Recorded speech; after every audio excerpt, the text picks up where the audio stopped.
Brought to you by Penguin.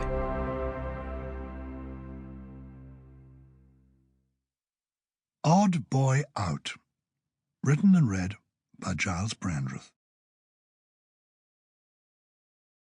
The things a man has heard and seen are threads of life, and if he pull them carefully from the confused distaff of memory, any who will can weave them into whatever garments of belief please them best.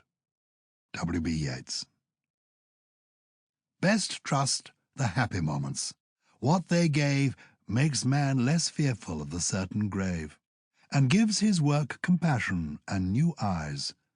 The days that make us happy make us wise. John Masefield, Biography. It is curious to look back over life, over all the varying incidents and scenes, such a multitude of odds and ends. Out of them all, what has mattered?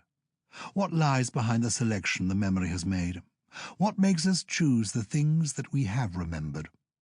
It is as though one went to a great trunk full of junk in an attic and plunged one's hands into it and said, "I will have this, and this, and this." Agatha Christie, An Autobiography. Prologue. Permission to speak. What are you up to? My wife popped her head around my study door. She never knocks. She likes to keep me on my toes. I'm writing a book, I said. A book? Her face fell. She's reached the age when quite often she looks more severe than I think she means to, like the Queen, who, when she isn't actively smiling, can look positively grumpy. A book? Another one? Yes. Oh, Gyles, does the world really need another book by you? Well, She'd come into the room now. She was looking down at me, bent over my laptop. Sit up, she said automatically. Come on, straight back. I lifted my head. She sighed. I don't know why I bother. I've been saying it for 50 years. You don't take a blind bit of notice. Look at you, you bent old thing. It's like being married to Methuselah. She picked up the cold mug of tea from my desk. I make about 10 cups of tea a day, but I only drink about an inch out of any of them. Why on earth do you want to write another book? I had an answer to that. We need the money, I said. We have 3 children and 7 grandchildren, and haven't we discovered over the years that money is the one thing keeping us in touch with them? She gave a wan smile. And what's this book going to be about, then? Me, I said. Oh, no, she cried, not again. Me, that's the story of your life. Perhaps that should be the title, I countered brightly. No one's interested in you, Gyles. They really aren't. We know you've got an ego the size of the planet, and bless, you think everything revolves around you, but it doesn't. It really doesn't. Nobody's interested. Nobody cares. They don't even know who you are. A few people do, I bleated. Not that many, she said crisply. Often they don't even get your name right. Charles Branston, was he the jumper man? Countdown, Gogglebox, teddy bears. Wasn't he an MP for a while? They've sort of heard of you, but they're not sure why.